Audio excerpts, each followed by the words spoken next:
Hey everyone, welcome back to the Live Support Ops Hangout. This is episode 45, and we're back from having 2 weeks off, so that was a lot of fun. We got some rest, relaxation, got some trips in. I went to Dublin, Chase Livingston went to Ireland, Carolyn hung out in San Portland. Francisco. So, You you went know, to Ireland. I went to Portland. did I flip that? Wow. See, this is what happens. I literally got back from Ireland. I went to Ireland.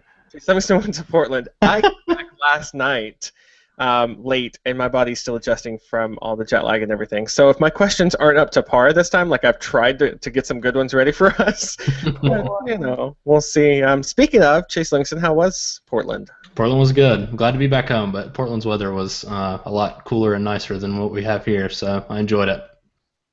And Carolyn, after 2 weeks of not seeing you, finally got you back on the show and everything else. How are you? I'm so great. We have our community champion, Nicole, our happiness hero from Mexico, Octavio, and our product manager, Brian, in the office today, and it's so fun. So wait, so now I can actually write you a question in Spanish and I'll get international support? Yes! It's amazing. So try it, everyone. As soon as this episode is over, go to Google Translate if you don't know Spanish and type in your question, then send it to him. Oh, you'll get the best response too. He's so great. Awesome. And your happiness and bubbling personality is just coming through, which is great for this episode because I kind of feel like it's tailored towards you. Okay. This week we're talking about, just to kind of shorten it down, just extreme niceness is what I'm calling it. Erin sent us this great email a couple of weeks ago, and I've finally been able to get it slotted into our conversation. But she had some great questions. I'm just going to read a couple of sections of her email just so we can kind of get a feel of the question that she had. So she says, okay, this is kind of picking on Buffer with a smiley face next to it, but Buffer just seems to be the most extreme and visible example of niceness. It's definitely something that she sees elsewhere. Don't get her wrong, she's a big proponent of taking care of customers, treating them like humans, but it feels like some sort of new wave of support is going overboard in the niceness direction. She writes that she feels a lot of companies are treating their customers with kid gloves, a little condescending, and it causes minor problems to be treated like major problems. Things like when you write back to a customer and say, your patience on this is amazing, do you think you would be up for clearing your cookies, sending an email, that kind of thing. I think she's right. We've seen kind of the pendulum start to swing back from really horrible customer support back into this just sweet, sappy niceness, for lack of a better word. I got an email a couple of weeks ago from a company that was along the same lines of what she wrote. They were, thanks for your patience while we've been working through all this. You've been really awesome, and you've been really nice and understanding, and yada yada. And I get that. I appreciate that, but at the same time, let's just fix the problem, So that's what we're talking about. Extreme niceness today. Can a company be too nice? Can that pendulum swing too far that niceness direction, and that kind of thing? So since this is kind of tailored for Carolyn, we're going to start with you. Do you think that Buffer can ever be too nice when it comes to minor problems, like she mentioned? So that's funny that you say that you just had this experience because I sometimes think that oh, it's no big deal, just follow these instructions and then it'll work again. But then it's you who has to be interrupted in your life in order for an app that isn't working to work, and you have to take steps, and especially when it's a billing problem, or something that you didn't cause, and then you remember, oh yeah, it really is a huge interruption, and I really am doing them a favor by writing into the support team as opposed to just going and writing a bad review on Yelp and then going and moving on to the competitor. So I would say in general, yeah, I mean, you shouldn't act like an issue is bigger than it is. I've definitely gotten some flack for over apologizing, And I think that that's a different issue, but like, yeah, I mean, you should treat issues with the severity that they are. Otherwise, you risk being alarming in your language unnecessarily. But no, I don't think thanking somebody for their patience is too nice. Yeah, so let's split that out. So let's look at kind of the extreme niceness at the beginning, and then we're going to come back to saying sorry too much, apologizing too much, and kind of using it up, because I think they're kind of two sides of the same coin. So like when I think of too nice going wrong, I think like if you're on a phone call, right, and every 5 minutes the phone call, the customer support rep on the other line is like, "We thank you for your business," or "We really appreciate you calling into us today." And oh, okay, perfect example. Delta. Delta's who I flew over to Ireland.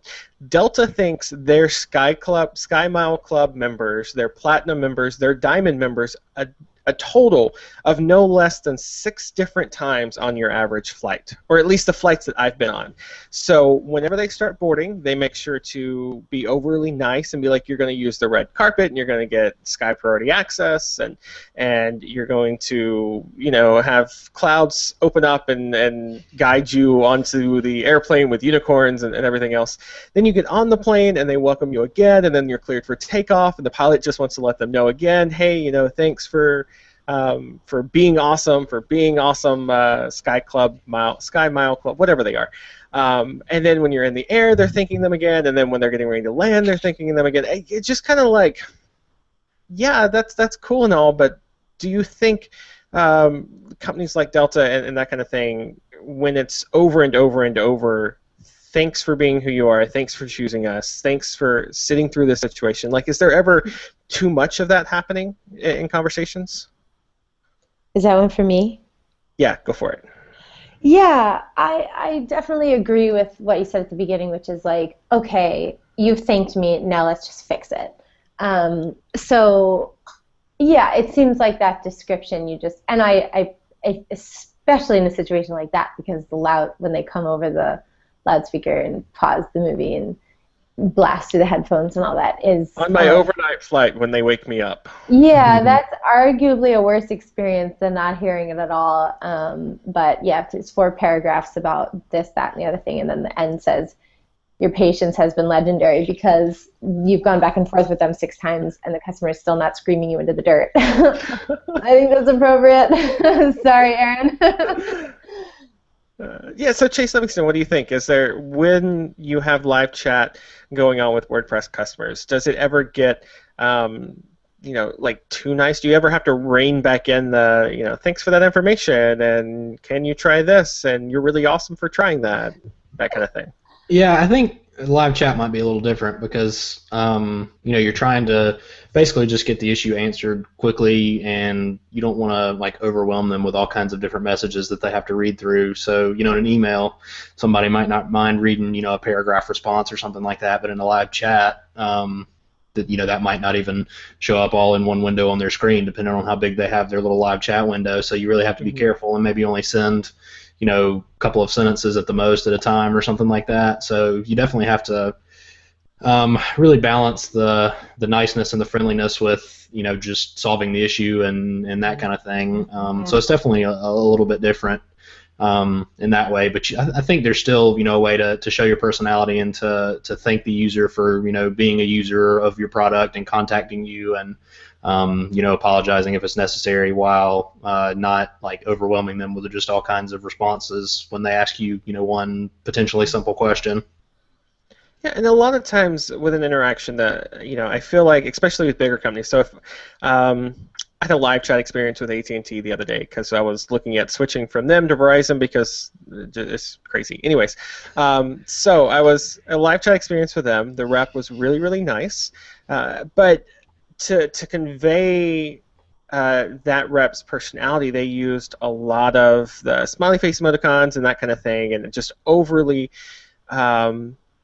I guess, overly nice, for lack of a better word. So, I mean, they're kind of the same thing, right? So when they're trying to be nice, it might be more informal.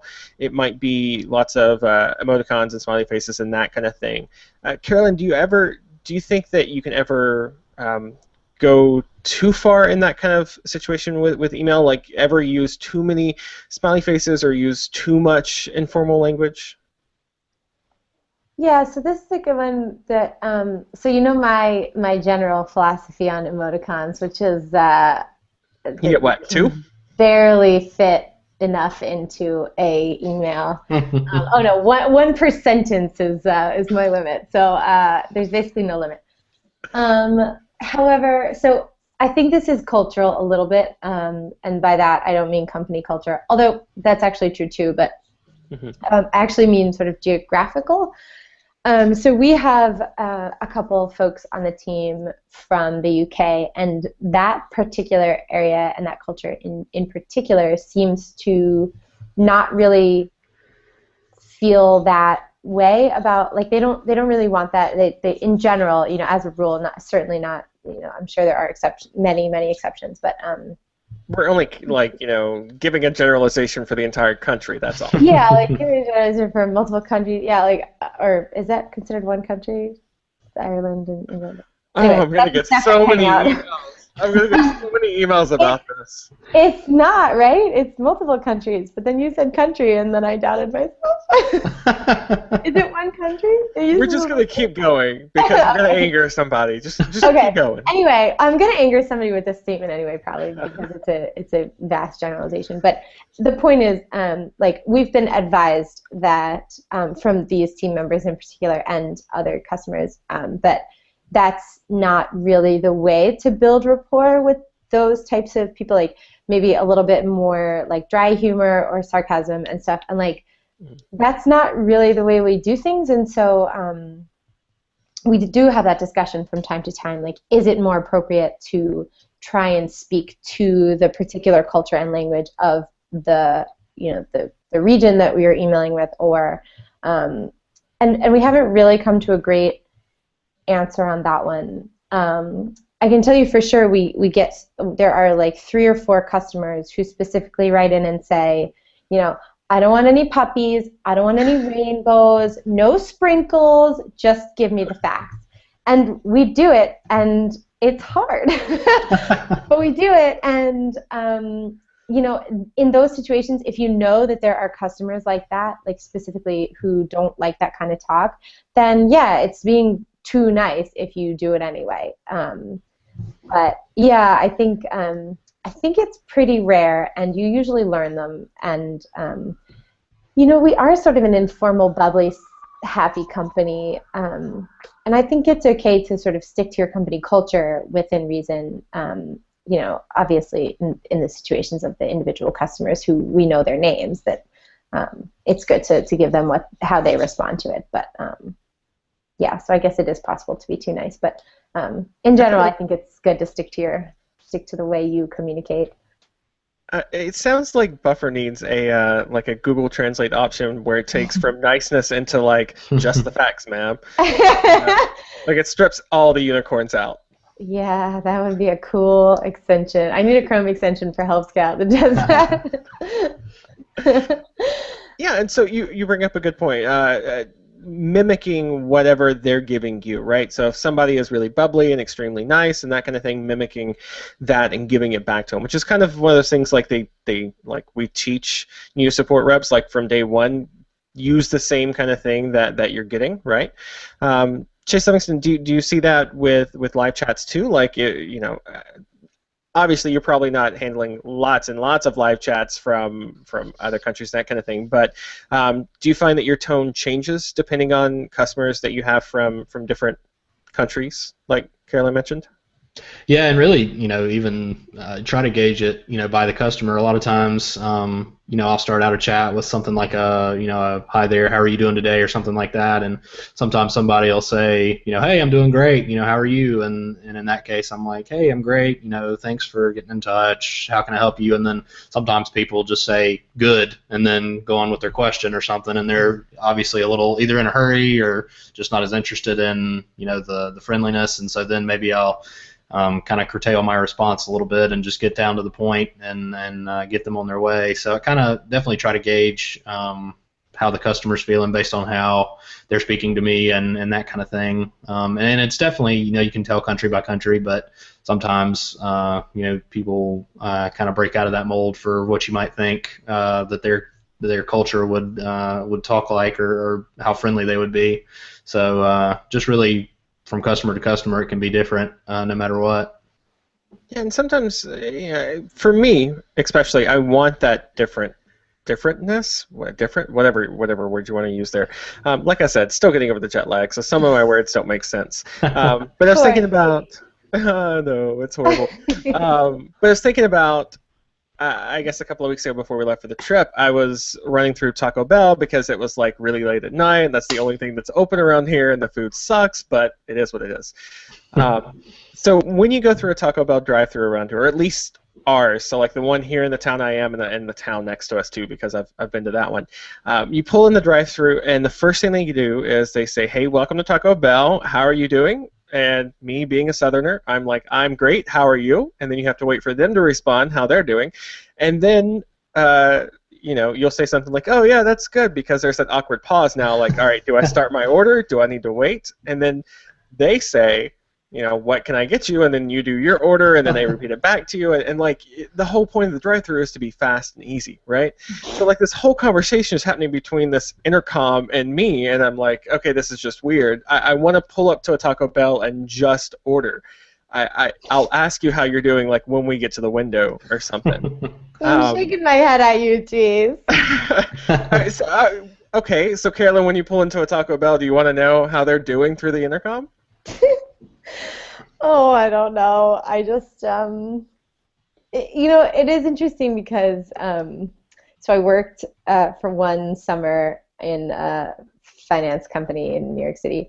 I thought you were going to say Taco Bell, and I was going to get excited. No, but I wish I had a response for that specific story. But yeah, I did learn in that very, very specific field that, yeah, I would call somebody and I would say, "Hi, how are you?" And they'd be like, "What do you want?"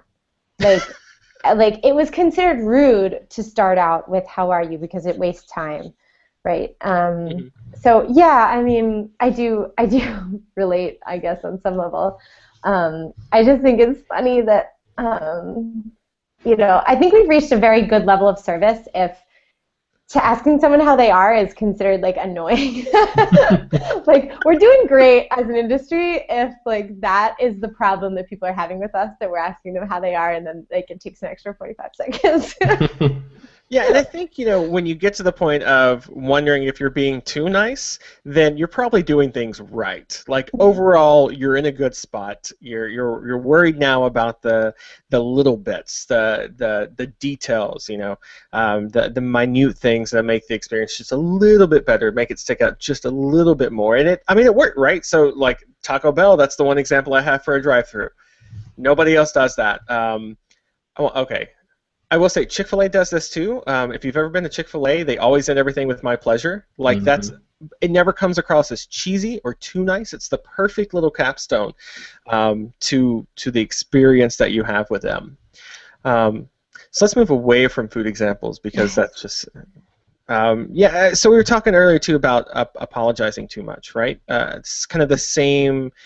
Not exactly the other side of the coin, but close to it, right? So extreme niceness will often dictate that you apologize for everything. Something goes wrong with your app. "Oh no, I'm sorry that you're using IE7, which doesn't work with our app anymore." Or, "Oh no, I'm sorry you're using Opera because you're the one person in the world that..."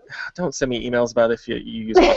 I get those every time I make a joke about that. But it seems to be like anytime anyone, and I do this too, okay? So if you write in to me with a problem about Basecamp, it's not a "how do I do this" question, it's "this is broke."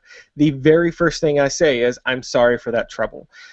So Carolyn, do you think we ever say sorry too much for everything rather than being like, "Hey, this isn't working, but it's your browser sucks." Like, sorry you're in that situation, and see, I did it there too.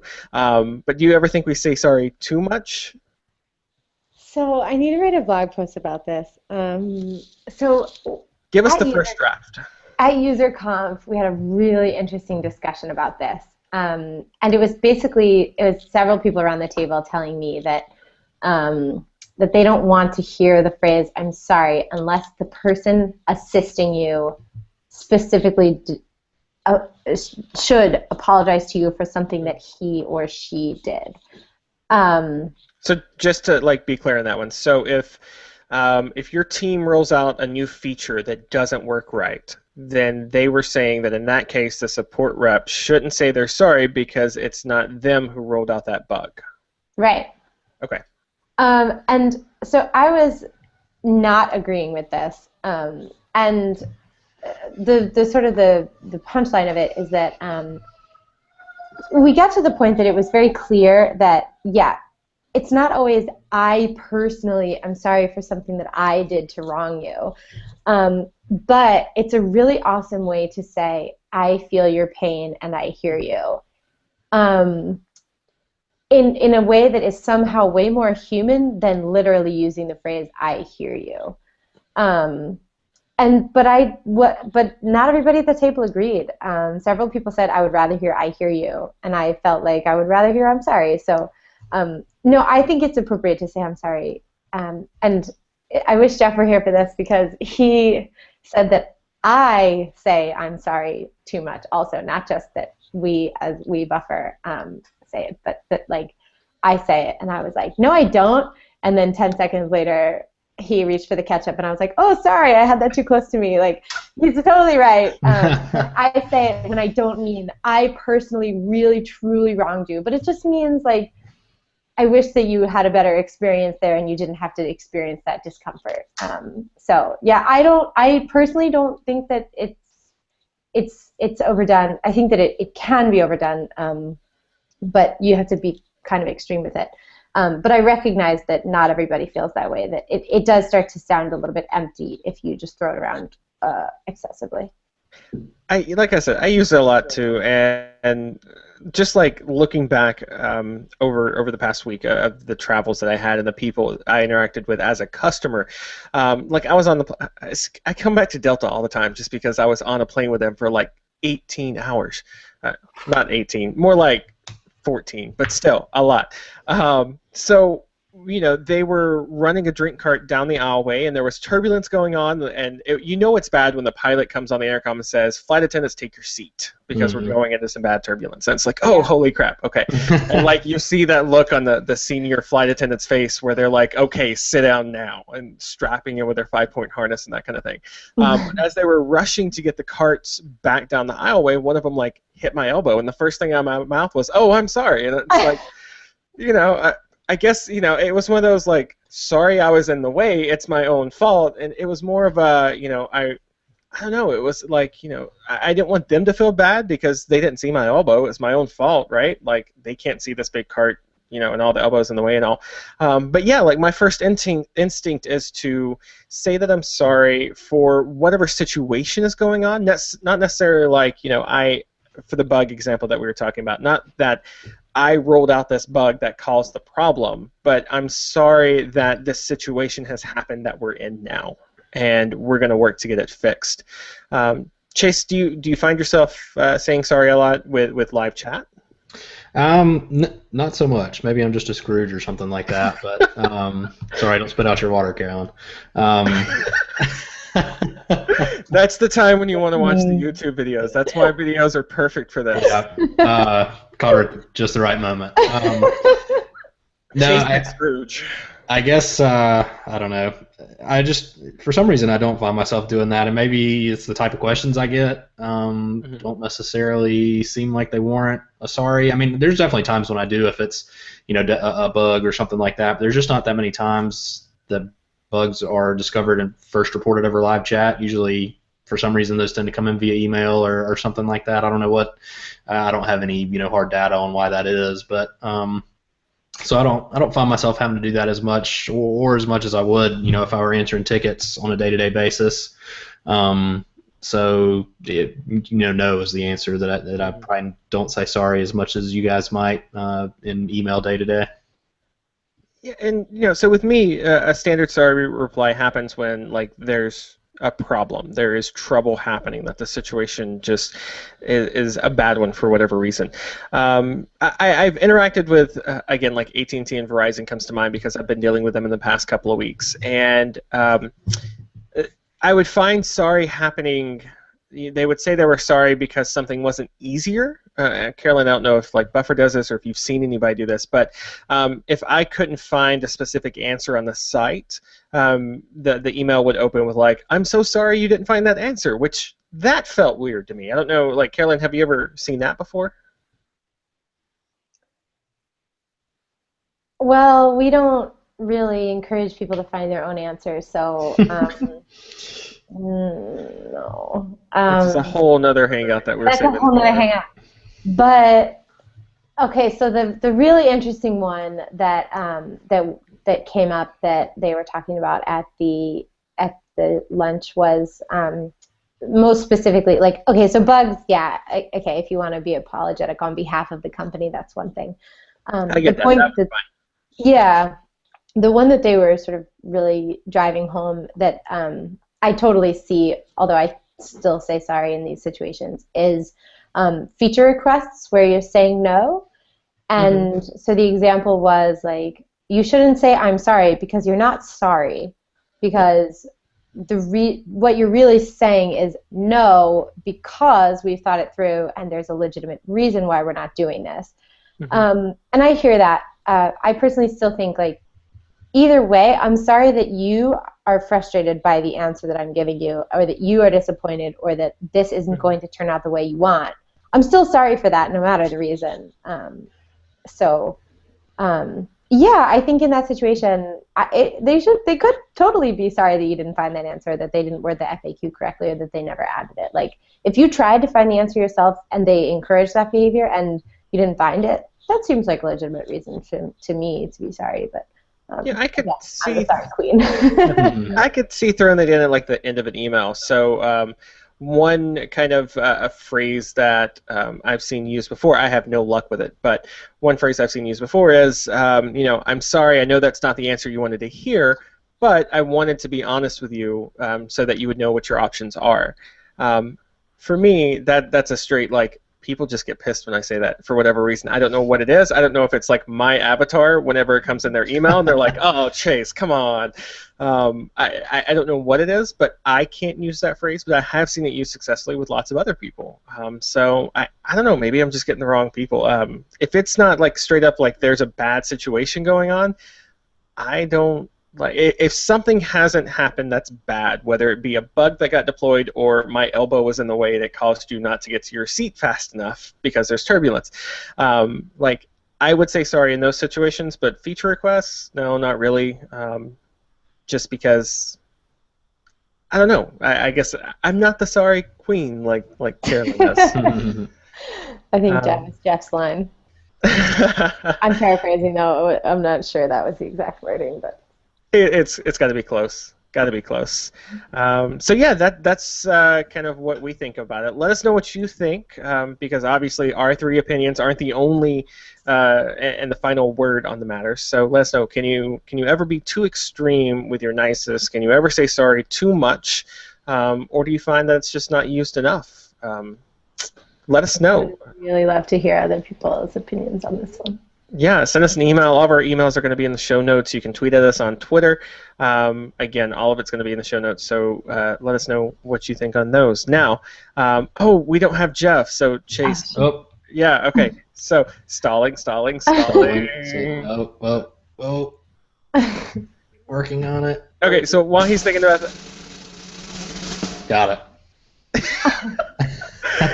It's this week's shoutouts. So after having 2 weeks off, hopefully we're going to have some good shoutouts for you.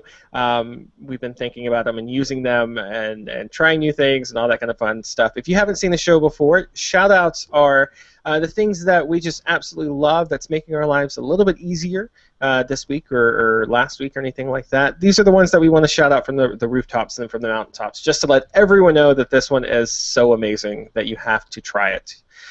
So we'll start with Chase Livingston. What are you shouting out this week? I'm I'm not sure. I don't think I've shouted this out before, but I've I been need doing. a list. We need Yeah, a list we of do. like. I'm pretty sure I have it. That would be a sweet list. It would. We need to keep track of all these. So I've been doing a good bit of travel lately, more than usual, and I'm really liking, and I've had it for a while, but it's really helped me out with a lot of the travel I'm doing. TripIt Pro. So the TripIt app is great to be able to keep track of things, but if you kind of upgrade to the Pro subscription, you get some really nice features, some notifications. Sometimes I'll get notifications from TripIt about flight changes or delays before even the airline app that I'm using will send me a notification or whatever.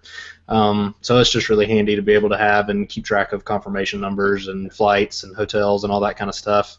So if you are like me and travel quite a bit, I would definitely suggest checking it out to keep you organized. Carolyn, what awesomeness are you bringing to the table? So if I haven't shouted out, I hear somebody else has, but it's a very specific, it's not just Zapier in general, it's very specific Zap. So Zapier is like if this then that. It basically uses different service. I'm not explaining this to you guys. I know you guys know, but it uses different services like APIs to connect to programs so that you can have something happen when something else happens. So basically, we use Trello for our engineers use Trello to organize their tasks and their to-dos and their feature developments and all that, bug fixes, everything.